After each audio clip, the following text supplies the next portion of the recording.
नमस्कार दोस्तों। मेरा नाम है विजय कुमार। आप देख रहे हैं कॉमिक्स पिटारा चैनल को।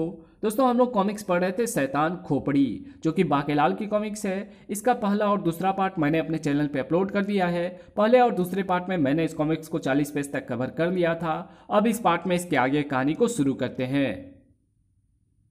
किंतु गजनी देवी के प्रताप से हथनी का पुनर्जन्म हुआ और इधर आपका भी। और अब वो समय आ गया है, वो हथनी अपने गज सावा की हत्या का बदला आपकी हत्या करके लेंगी। महाराज, मैं ये सब आपको बताने इधर ही आ रहा था कि आपका बुलावा आ गया और यहाँ आया तो बात हथनी की खरीदारी की होते देख मेरा माथा ठनक गया। महाराज, हो ना हो, ये जरूर वही हथनी है जो पूर्व जन्म में आपके यहाँ तो हुई अपने गज सावक की हत्या का बदला आपसे लेगी। नहीं, ये नहीं हो सकता। किंतु अगर ऐसा हो गया तो क्या होगा महाराज? आप जैसा मोटा ताजा यानी दयालु और परोपकारी राजा दूसरा कहाँ मिलेगा? क्योंकि अगला राजा तो मुझे बनना है और मैं तो इन सब बातों को बिल्कुल मैं तो इन सब बातों के बिल्कुल उल्टा हूँ। महाराज, शंकर भगवान ने मुझे बताया था कि जो हथनी आपसे बदला लेगी उसके पिछले बाएं पांव के नीचे एक काला तिल होगा। अगर आपको मेरी बात पर कोई संदेह है तो आप हथनी का पिछला बायां पांव उठाकर तसल्ली कर लें। उठा उठा हथनी का पांव मोटे। तू तो क्या, हथनी का पांव तो तेरी सारी सेना मिलकर भी नहीं उठा पाएगी। नहीं बाकेलाल, मुझे तिल देखने की आवश्यकता नहीं। किंतु सहसा ही विक्रम सिंह के चेहरे पर दृढ़ भाव आ गए और मन ही मन कोई निश्चय कर वे द्वार की तरफ बढ़े। इस मोटे का भी कुछ पता नहीं चलता, ये मोटा कहाँ चल दिया। महाराज, आप कहाँ चल दिए? बाकेलाल, पूर्व जन्म में ही सही, किंतु मेरे वहां तो एक हत्या का पाप हुआ है। जब तक मैं इसका प्रायश्चित न कर लूंगा मुझे चैन नहीं मिलेगा। मैं उस हथनी के सामने जा रहा हूं ताकि वो मुझे अपने पांव तले कुचलकर अपने क्रोधाग्नि को शांत कर ले। अबे रुक मोटे, ठहरिए महाराज, अभी मेरी बात समाप्त नहीं हुई। आपको अभी उस हथनी के सामने जाने की कोई जरूरत नहीं है। किंतु बाकेलाल? जी हाँ महाराज, जब मैंने शंकर भगवान के मुंह से ये सब सुना तो मैंने उनके चरण पकड़ लिए। तब मुझे शंकर भगवान ने एक उपाय बताया ताकि हथनी का सारा क्रोध शांत हो जाए। क्या सच बाकेलाल? तो फिर वो उपाय मुझे बताओ। वो उपाय है किसी भी गज सावक को अपने कंधों पर उठाकर उस हथनी के सामने लाना। ओह, किंतु मैं उसे उठाऊंगा कैसे? महाराज, जब हाथी आपको उठा लेता है तो क्या आप एक गज सावक भी नहीं उठा सकेंगे? और ठीक उसी पल हाथियों के भयंकर चित्कारों से गूंज उठा महल। चियाओ! बाकेलाल, ये हथनी इस प्रकार क्यों चिल्ला रही है? महाराज, जल्दी कीजिए, शायद हथनी को आपकी गंध मिल गई है। किंतु हथनी पर सचमुच जैसे पागलपन का दौड़ा पड़ गया था। चियाओ! आ! बचाओ! अरे कमबख्त, अपने महावत को ही पटक मारा। चियाओ! अरे ये तो तोड़फोड़ पर उतारू हो गई। अरे किसकी है ये हथनी? ये तो तोड़फोड़ मचाती हुई महल की तरफ जा रही है। ठीक उसी समय तेजी के साथ एक रथ महल के मुख्य द्वार की ओर बढ़ा। तेज और तेज कोचवान, हमें जल्दी से जल्दी गज सावा को लेने जंगल पहुंचना है। हथनी भी तोड़ फोड़ मचाना छोड़ रथ की ओर दौड़ी। अरे ये तो महाराज के रथ की ओर जा रही है और मेरी तलवार भी कमबख्त म्यान में फंस गई है। हथनी को अपनी ओर बढ़ते देख विक्रम सिंह व्यग्र हो उठे। बाकेलाल, लगता है उपाय कर पाने से पूर्व ही ये हमें मारकर अपने गज सावक की हत्या का बदला ले लेगी। बाकेलाल के रहते ऐसा नहीं होगा महाराज। पर मेरी तो समझ में ये नहीं आ रहा कि ये हथनी हमारे रथ के पीछे क्यों पड़ गई है। द्वारपाल, द्वार बंद करो, हथनी हमारे पीछे ना आने पाए।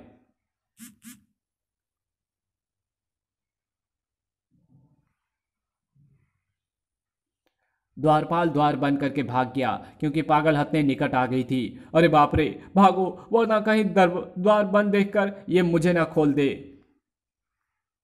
मगर हथनी द्वार बंद देखकर भी ना रुकी। अरे ये द्वार ही तोड़ दे रही है। सैनिकों, आगे बढ़ो, इसकी गर्दन काट दो। धाड़! हथनी हथनी बेलगाम हो चुकी थी। तोड़ दिया, फाटक तोड़ दिया। और ये अब उधर ही जा रही है जिधर महाराज का रथ गया है, इसका पीछा करो। जबकि इधर बाकेलाल, हमें गजसावक कहाँ मिलेगा? जंगली नदी के किनारे महाराज, वहां पर हाथियों का बसेरा है। वो देखिए महाराज, हाथियों का बसेरे में 7 गजसावक हैं और 30 हाथी भी। अगर हमने किसी गजसावक को हाथ में लगाया तो ये 30 हाथी मिलकर हमारे 30,000 टुकड़े कर डालेंगे। महाराज, इस वक्त हाथी और हथनियां नदी में स्नान कर रही हैं, जबकि तीन गजसावक क्रीड़ाओं में व्यस्त हैं। आप निडर होकर आगे बढ़ें और सबसे हल्के गजसावक को उठाकर फौरन भाग लें। जब तक हाथी नदी में से बाहर आएंगे तब तक हम कहाँ के कहाँ पहुँच लेंगे।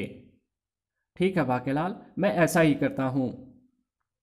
और महाराज, आप ऐसे 2 पांव पर चलकर ना जाएं, बल्कि हाथियों की तरह चलकर जाएं, जिससे गजसावक आपको भी अपना साथी समझेंगे।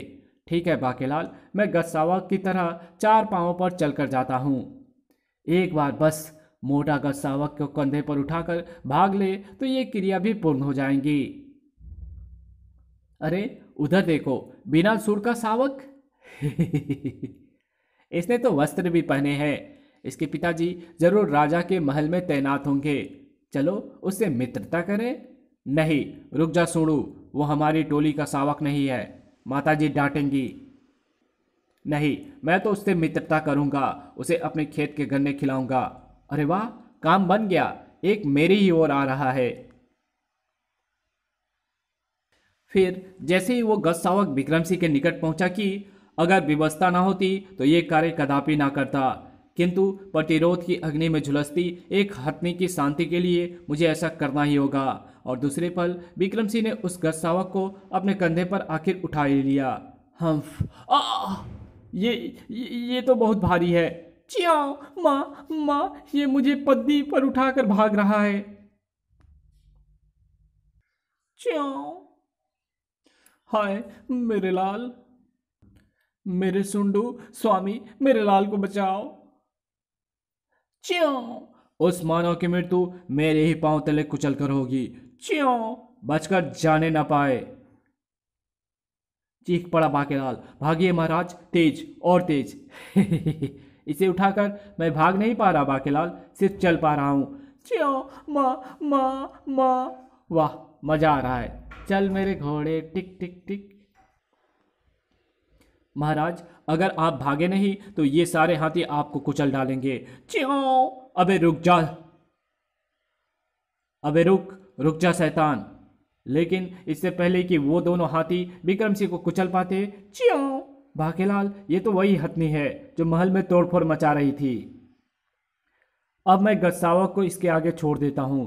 च्यों पुत्र, च्यों माताश्री। उस गजसावक को देखकर हथनी आश्चर्यजनक ढंग से शांत पड़ गई। च्यों पुत्र, च्यों माताश्री। बाकेलाल ठीक कहता था। गजसावक को देखकर यह शांत हो गई। धन्नो, च्यों। सुडू के पैदा होते ही इसकी माता को शिकारी पकड़कर ले गया था। शायद यही है इसकी वो माँ। च्यों, शायद आप ठीक कहते हैं स्वामी। बाकेलाल हथनी गजसावक के साथ वापस लौट रही है। देखा महाराज, अगर उसे गजसावक मिलने में विलंब हो जाता तो वो आपको जीवित ना छोड़ती। मेरी झूठी कहानी सच्ची कहानी कैसे बन गई। तभी सेनापति भी वहां आ पहुंचा। महाराज, वो पागल हथनी कहाँ है? मैंने उसे पकड़ने के लिए ये मोटा वाला रस्सा मंगवा लिया है, जिसे हम उठा ही नहीं पा रहे हैं। रस्सा वापस ले जाओ सेनापति, अब इसकी आवश्यकता नहीं है। हाथियों से तो बच गया मोटा, पर मेरी योजना से नहीं बचेगा, क्योंकि हो चुकी है घोसला बाबा की ये क्रिया भी पूर्ण। बाकेलाल, ओह, अब मोटा मेरी पुच्ची लेगा। मगर आज मुझे इस पर क्रोध नहीं आएगा, क्योंकि घोसला बाबा की आखिरी क्रिया है राजा द्वारा ली गई मेरी पुच्ची। इस बार तो मारा ही मारा पापड़ वाले को। आ मोटे ले पुच्ची, पुच्ची लेते ही तू तड़प कर नीचे गिर जाएगा और चारों ओर मच जाएगा कोहराम। अब मरेगा मुच्छड़। दुनिया की कोई ताकत अब मोटे को नहीं बचा सकती। भयानक हंसी। बस मोटे की मृत्यु में और मेरे राजा बनने की बीच एक पुच्ची की देरी है। लेकिन तभी बाकेलाल, आज मैं तुम्हारी पुच्ची नहीं ले सकता। क्यों महाराज? नहीं मोटे, तुझे पुच्ची लेनी होगी। मुझे याद आ गया कि आज मेरा सत्यनारायण का व्रत है और मुझे प्रसाद ग्रहण करने से पूर्व अपना मुंह गंदा नहीं करना है। नहीं, ये नहीं हो सकता महाराज, आपको मेरी पुच्ची लेनी होगी। मैंने आज तक तो आपकी पुच्चियां बर्दाश्त की है और आज जब आखिरी मौका है तो आप पुच्चियां लिए बिना जा रहे हैं। क्या आखिरी मौका? ये तुम क्या कह रहे हो बाकेलाल? मैं बिल्कुल ठीक कह रहा हूं महाराज। आज आपकी पुच्ची ही आपके बाकेलाल को बचा सकती है। अन्यथा शंकर भगवान की भविष्यवाणी के मुताबिक आज मेरी मृत्यु निश्चित है। ऐसा क्या? अगर ऐसी बात है बाकेलाल, तो सत्यनारायण के व्रत का पुण्य हमें मिले या ना मिले, किंतु हम तुम्हारा अहित कभी नहीं होने देंगे। बाकेलाल, दे पुच्ची। मोटे, ले पुच्ची। और फिर बहारो फूल बरसाओ, मोटा अब मरने वाला है। विक्रम सिंह की पुच्ची से पहली बार प्रसन्न हुआ था बाकेलाल। मगर ये क्या, लाश बनकर गिरने के स्थान पर विक्रम सिंह के चारों ओर एक तीव्र चमक पैदा हो गई। वाह, यमराज द्वारा मोटी की आत्मा खींचने की दिव्य चमक है ये। मोटा गया। मगर तभी गूंज उठा वो दिव्य स्वर, राजा विक्रम सिंह, दीर्घायु तुम्हें मुबारक हो। बाकेलाल ने जो क्रियाएं तुमसे करवाई उसके फलस्वरूप तुम्हें दीर्घायु मिल गई। चंगा, हन अप्पा चल दे आ। बाकेलाल पर जैसे पहाड़ टूट पड़ा। नहीं, ये नहीं हो सकता। मैंने चाही थी मोटे की मृत्यु और उसे मिली दीर्घायु। बाकेलाल, ये कैसी आकाशवाणी थी? तुमने हमसे कौन सी क्रियाएं करवाई? वो महाराज। करवाई तो थी, भूल गए। चपाचप पान की गिलोरी, पहलवान की लात, कौवे की ठोंग, आईने के आगे छींग, गजसावक की आप पर सवारी, और मेरी पुच्ची, बेटा घर खो घोसला बाबा का। ओह, तो वो सब तुमने हमसे इसलिए करवाया ताकि हमें दीर्घायु प्रदान हो। तब तो बाकेलाल, फिर दे एक और पुच्ची। टूट गई एक बार फिर मेरी योजना की टांग। और फिर, घोसला बाबा, मैं तेरे घोंसले में आग लगाने आ रहा हूँ। कालिया बेटे, आज इसे सोच समझ कर गिराइयो। इसके हाथ में मसाल है, कहीं ये तुझे ही ना जला दे। बहुत गुस्से में है ये। जबकि इधर मक्खी वाली चाय पिताश्री को पिलाते ही, पिताश्री, ये क्या, आप तो चल बसे। मैंने मांगी थी आपकी दीर्घायु और आपको मिली मृत्यु। घोसला बाबा, आ रहा हूं मैं। अब तू मेरे हाथों से नहीं बचेगा धोखेबाज। जल्द ही। घोसला बाबा, घोंसले से बाहर आ जा, वरना मैं तेरे घोंसले सहित आग लगा दूंगा। ची ची, अरे बाप रे, भागो। परंतु तेरे क्रोध का कारण क्या है वत्स? कारण पता चलते ही, पर यह क्रियाएं तो मैंने बाकेलाल को करने को दी थी। ओह, इसका मतलब दोनों का पर्चा बदल गया था। बेटे घोंसला बाबा, तब तो बाकेलाल भी आता होगा। चल उड़ जा रे पंछी, अब ये देश हुआ बेगाना।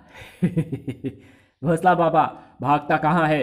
कायर, रुक जा, आग लगवा ले। मैंने मांगी थी अपने पिता की दीर्घायु और तेरे लिखे पर्चे की क्रियाएं करते ही उन्हें मिली मृत्यु। अब ठनका बाकेलाल का भी माथा। ओह, जब कालिया ने मुझे इस पर गिरा दिया था उस वक्त जरूर मेरा पर्चा इसके पर्चे से बदल गया होगा। अब तेरा क्या होगा कालिया? बाकेलाल, मैंने तुम्हारा नमक अभी तक नहीं खाया। इसी के साथ ये कहानी यही खत्म होती है। मिलेंगे आपसे एक और नई कॉमिक्स में, तब तक के लिए बाय। अगर वीडियो अच्छी लगे तो इस वीडियो को लाइक कर देना, चैनल पर नया तो चैनल को सब्सक्राइब कर बेल आइकन को जरूर प्रेस कर देना, ताकि हमारे चैनल पर आने वाली हर नई वीडियो की नोटिफिकेशन आपको सबसे पहले मिले। और मेरे दूसरे चैनल डिवाइन टेक्नोलॉजी को भी सब्सक्राइब जरूर कर देना। Thanks for watching my videos.